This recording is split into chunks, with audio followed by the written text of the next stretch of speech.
Big பாஸ்ல இருந்த Kamaruddin and Vijay Parvati 2 பேரும் ரெட் கார்டு மூலமா வெளியேற்றப்பட்டாங்க. இதை தொடர்ந்து கமருதீன் மகாநதி சீரியலிருந்தும் நீக்கப்பட்டார்னு சொல்லப்பட்டுச்சு. இந்நிலைதான் மகாநதி சீரியல கமருதீன் நடிக்கிறதா தகவல் வெளியாக இருக்கு. விஜய் டிவில ஒளிபரப்பாகிட்டு வர மகாநதி சீரியல குமரன் என்ற கேரக்டர் மூலமா கமருதீன் பிரபலமானாரு. இந்த சீரியல் இவருக்கு மிகப்பெரிய பிரபலம் கொடுத்துன்னு தான் சொல்லணும். இப்படி இருக்கும்போது கமருதீனை பலருக்குமே குமரன்னா தான் தெரியும். அதனால கமருதீன்னா யார் என்பதை நிரூபிக்கிறதுக்காக தான் பிக் பாஸ் நிகழ்ச்சியும் கலந்துக்கிட்டாரு.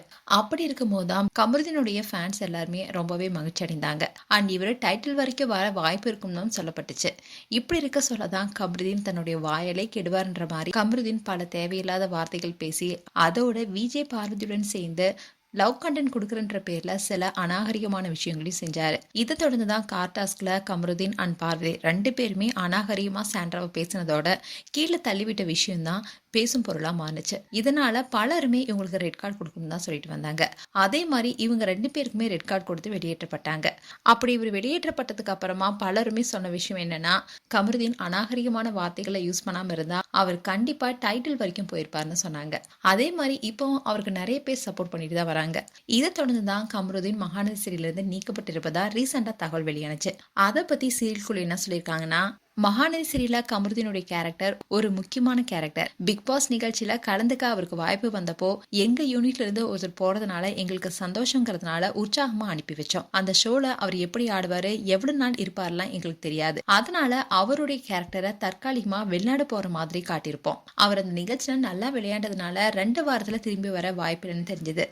அதனால சேனல் தரப்புல டிஸ்கஸ் பண்ணப்போ ஆள் மாத்திரதா இருந்தா மாத்திக்கோங்கன்னு கூட சொல்லிட்டாங்க. ஆனா வேற எந்த ஆர்டிஸ்டையுமே நாங்க கமிட் செய்யாம வெளிநாட்டுல செட்டில் ஆகிட்ட மாதிரி தான் காமிச்சிட்டு வந்தோம். ஆனா பிக் பாஸ் நிகழ்ச்சியிலிருந்து வெளியேற்றப்பட்ட உடனே மகாநதி சீரியல்ல இருந்து அவர் நீக்கப்பட்டிருக்காருன்னு பலரும் சொல்லிட்டு வராங்க. மீண்டும் தொடருக்குள்ள கமருதீன் வர வாய்ப்புள்ளதான்னு கேட்ட கேள்விக்கு இப்போ கதை வேற ட்ராக் மாறி போயிட்டு இருக்கிறதுனால அதனால அவருக்கான காட்சிகளுக்கு இன்னும் நிறைய நாட்கள் இருக்குன்னு சொல்லியிருக்காங்க. அது மட்டும் இல்லாம பிக் பாஸ்ல கொடுக்கப்பட்ட ரெட் கார்டுக்கும் சீரியல் நடிக்கிறதுக்கும் எந்த தொடர்புமே இல்லைன்னு சொல்லியிருக்காங்க. இதுல இன்னொரு விஷயம் என்னன்னா, மகாநதி சீரியல்ல காவேரிக்கு இப்போ வளைகாப்பு நடந்திருக்கு. அந்த சமயத்துல கங்கா எல்லாரும் குடும்பமா இருக்கிற இந்த நேரத்துல எங்களெல்லாம் விட்டுட்டு நீங்க எங்க இருக்கீங்க, குழந்தை பிறக்கும் போதாவது நீங்க என் கூட இருக்கணும்னு அவங்க நினைச்சிட்டு இருப்பாங்க. சோ கூடி விரைவில் குமரன் வருவார்னு எதிர்பார்க்கப்படுது. குமரன் கேரக்டர்ல கமருதீன் வரதுக்கு வாய்ப்புகள் அதிகம்னு சொல்லப்படுது. ஏன்னா கமருதீன் மகாநதி சீரியல் டீம் கிட்ட பேச்சுவார்த்தை நடத்தப்பட்டு வருவதா சொல்லப்படுது. அதுக்கு சீரியல் டீம் என்ன சொல்லியிருக்காங்கன்னா, பிக் பாஸ் நிகழ்ச்சி முடியட்டும், அதுக்கப்புறமா சீரியல்ல நீங்க வீடு நடிக்கிறது குறித்து பேசலாம்னு சொல்லியிருக்காங்க. சோ பிக் பாஸ் நிகழ்ச்சி முடிஞ்சதுக்கு அப்புறமா கூடி விரைவில் குமரன் கேரக்டர்ல நம்ம பார்க்கலாம். மேலும் கமருதீன் குறித்து உங்களுடைய கருத்துக்களை கமெண்ட் செக்ஷன் சொல்லுங்க. இது போன்ற வீடியோஸை பார்க்க நியூஸ் தமிழ் கிளிட்ஸ் சேனலை சப்ஸ்கிரைப் பண்ணுங்க. மறக்காம நோட்டிபிகேஷன் பட்டனை கிளிக் பண்ணுங்க.